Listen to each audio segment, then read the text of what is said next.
The blood of the Hulk courses through his veins.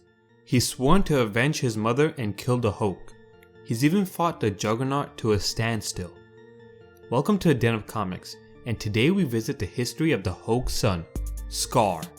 Born in fire, raised by monsters, destined to destroy, he is the son of Hulk, Skaar. That's the phrase most remember when thinking of Skaar, and they're absolutely right for doing so. Skaar is 6'6" and 400 pounds when in his Hulk state, and is an absolute monster through and through. When the planet of Sakaar was ravished by Hulk's ship, Hulk left to Earth to avenge his dead wife and his unborn son. Or so he thought. From the ashes of his mother's womb, Skaar survived, connected to the very life force of his planet. From the remnants of Hulk's ship, Skaar concluded that his father was the one to blame for his mother's premature death as well as the destruction of his planet. Forced to grow up alone in the savage wastelands of Sakaar, Skaar was taken in by the savage creatures that roamed the planet, learning to battle monsters and wield a sword for his very life from an early age. From childhood to late teens, he battled the creatures of his planet, as well as learned to shape his combat skills. Born with the old power, Skaar later figured out that he had the power to manipulate the very planet beneath him, as well as the incredible transformation to a giant hulking beast just like his father. Amongst the ruins, Galactus decided to devour the planet, and the spirit of Skaar's mother took his old power to prevent him from fighting a war with Axeman Bone so that he could focus on protecting his people. When he refused, his mother's spirit banished him to Earth, with little remnants of his old power remaining.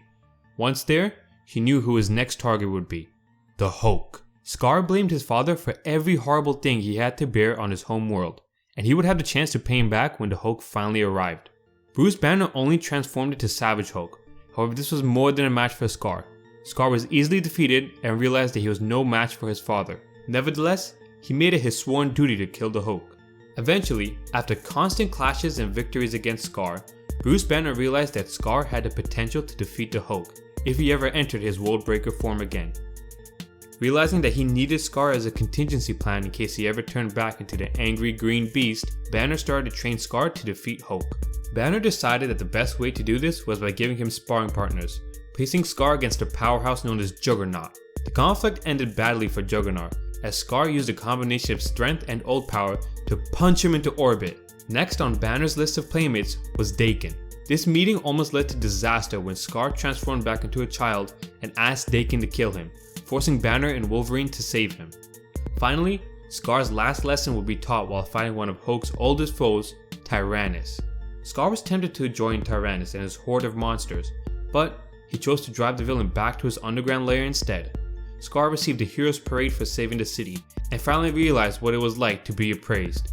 Fast forward to the War of the Hulks. Banner was kidnapped by the Intelligencia, and from being exposed to gamma radiation, eventually turned into the Hulk once more. Skaar, realizing this, met his father and decided to challenge the Hulk to one last battle. Although the Hulk was stronger, Skaar's prolonged time on Earth had made him a far better fighter, as his developed strength, speed, and old power proved too much for even the Hulk. Before delivering the finishing blow, the Hulk realized their fight placed innocence in jeopardy, and sacrificed himself to protect the onlookers. When the Hulk set aside the differences to save innocent lives, Skaar realized that his father was not a monster as Banner said. Skaar decided not to fight any longer and shifted back into a child. Banner then saw a little something of him inside the boy and chose to embrace Skaar and make sure his son knew he would be there for him, always. That concludes the history of Skaar. Let us know what you guys think. Do you have any other suggestions? Comment down below, like and subscribe, and we'll see you next time in the Den of Comics.